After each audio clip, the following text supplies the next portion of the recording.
Ukraine के राष्ट्रपति Shri Volodymyr Zelensky को एक खुला पत्र। माननीय राष्ट्रपति महोदय, वर्षों से आपका देश और आपकी जनता एक अकल्पनीय क्रूरता की हिंसा का सामना कर रही है।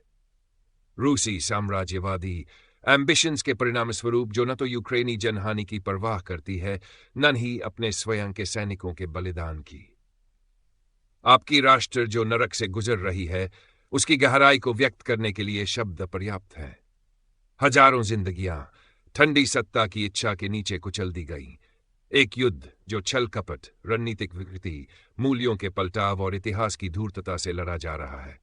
मैं आपसे यह कहने के लिए लिख रहा हूं, अब और अपमान सहने की आवश्यकता नहीं है, न स्पष्ट अमेरिका से, न सामंजस्यपूर्ण यूरोप से, जो कुछ भोजनों के इर्द गिर्द अच्छा दिखने का नाटक करते हैं, लेकिन प्रतिदिन आपको युद्ध भूमि पर अकेला छोड़ते हैं। आपने लोकतंत्र में विश्वास किया, आपकी जनता ने उसमें अपनी आत्मा तक समर्पित कर दी, लेकिन अब इसे स्पष्ट रूप से कहा जाना चाहिए। लोकतंत्र अक्सर एक सजग भ्रम है, जिसे इसीलिए बनाए रखा जाता है ताकि लोग ये सोचते रहें कि वे अपने भाग्य को नियंत्रित करते हैं, जबकि वास्तव में उन्हें उस व्यवस्था से स्वतंत्र होने के साधनों से वंचित रखा जाता है। आज यूक्रेनियन देख रहे हैं कि पश्चिमी लोकतंत्र उन्हें नहीं अपनाना चाहता, कम से कम रूसी अत्याचार के विरुद्ध सीधे युद्ध की कीमत पर तो बिल्कुल नहीं। फिर भी आपकी जनता संसार की सबसे महान में से एक है। शिक्षा, गरिमा, संस्कृति, सम्मान और मानवता का आदर्श, और ठीक इसी नैतिक ऊंचाई के कारण आपसे यह पीड़ा कराई जा रही है।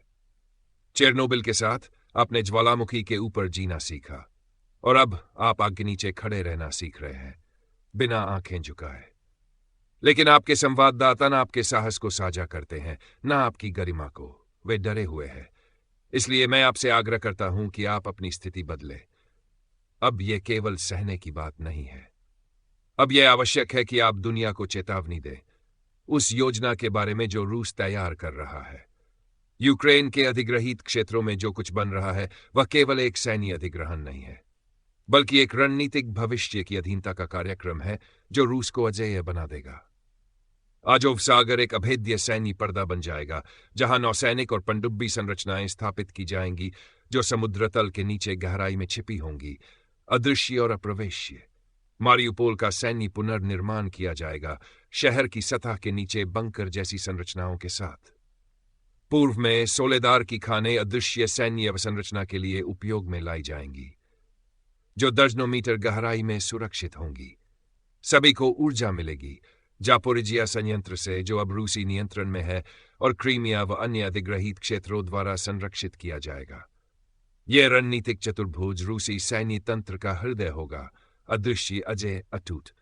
कल रूस केवल एक खतरा नहीं रहेगा, वह एक अजेय शक्ति बन जाएगा, जो अपने ही क्षेत्र पर नहीं, बल्कि आपके चुराए गए, बदले हुए, पवित्र बनाए गए क्षेत्र पर स्थापित होगा, और तब कोई भी उसके अधिनायकवाद के विरुद्ध खड़ा नहीं हो सकेगा। पूरी दुनिया इसकी कीमत चुकाएगी। अब आपको हथियारों की भीख नहीं मांगनी चाहिए। अब समय है दुनिया के सामने रूस की वास्तविक योजना को उजागर करने का। एक मूक साम्राज्य का निर्माण, एक ऐसी योजना जो अधिग्रहित यूक्रेन की पूर्ण सैन्यीकरण पर आधारित है। ये योजना व्लादिमीर पुतिन के मन में पहले से थी। उन्होंने इसे शुरू से ही अपने अनियमित बलों, प्रिगोजिन और वैगनर को सौंप दिया था, सोलेदार को लेने के लिए रूसी सेना की नजरों से छिपाकर। यह कोई नाजीवाद के विरुद्ध युद्ध नहीं था, यह आने वाले युद्ध की तैयारी थी, और वह कल अब टाली नहीं जा सकती। कृपया राष्ट्रपति महोदय, अपना सिर ऊंचा उठाएं। जब चांसलर लोग गोला बारूद की गिनती कर रहे हैं, रूस विश्व के शतरंज पर अपने बड़े मोहरे चला रहा है, और वह लगभग जीत चुका है। यह अब एक खपत युद्ध नहीं है, यह एक स्थायी स्थापना का युद्ध है, एक क्षेत्रीय पवित्रकरण का युद्ध, एक रणनीतिक अवरोध का युद्ध। यदि कुछ न कहा गया, यदि कुछ न किया गया, दुनिया एक स्थायी चेकमेट की स्थिति में आ जाएगी।